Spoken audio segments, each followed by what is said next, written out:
बातमी आहे नाशिकमधून।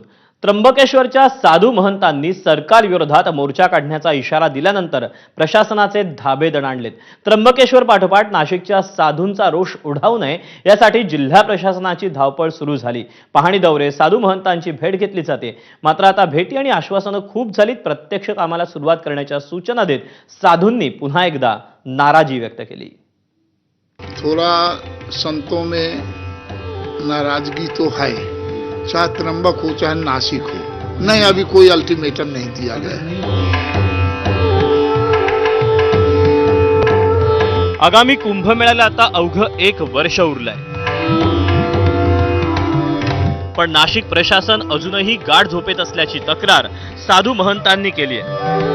याच पार्श्वभूमीवर जिल्हाधिकारी जलज शर्मा आणि महापालिका आयुक्त मनीषा खत्री यांनी पंचवटी तपोवन भागात पाहणी दौरे सुरू केले खरे, मात्र साधूंनी आश्वासनांपेक्षा प्रत्यक्ष कामं हवी असल्याचं म्हटलंय।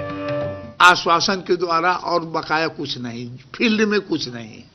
अभी वो अब अल्टीमेटम कुछ दे नहीं सकते, लेकिन सरकार को सलाह दे रहे हैं, मांग कर रहे हैं कि गाड़ी को आगे चलावें, मेला की पूर्व तैयारी शुरू करें, फौजी दस्ते की तरह, सेना की तरह, क्योंकि अब समय कम है और मेला में जो पिछले पूर्व कुंभ हुए हैं उससे डबल तिबल पब्लिक आएगी।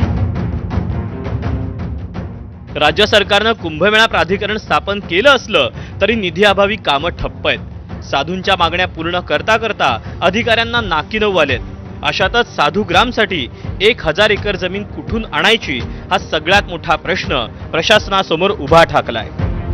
आता जसं मी सुरुवात केलं की 2 वर्ष आता कुंभमेळ्याला आहे, जुलैपासून सुरू होणार आहे। सर्व काम जे आहे ते मोठे असो किंवा जे लहान काम असो, सर्व काम वेळेवर आहे। ह्या विषयाबद्दल माननीय मुख्यमंत्री साहेबांना आणि त्याच्या व्यतिरिक्त सर्व साधू संतांना पण आम्ही वेळोवेळी माहिती दिलेली आहे।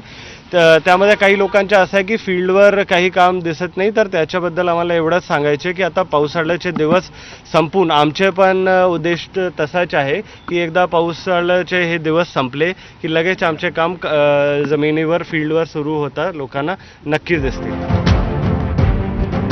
दरम्यान मुख्यमंत्र्यांपासून उपमुख्यमंत्री, कुंभमेळा मंत्री आणि छगन भुजबळांपर्यंत सर्वांनी आढावा घेतला।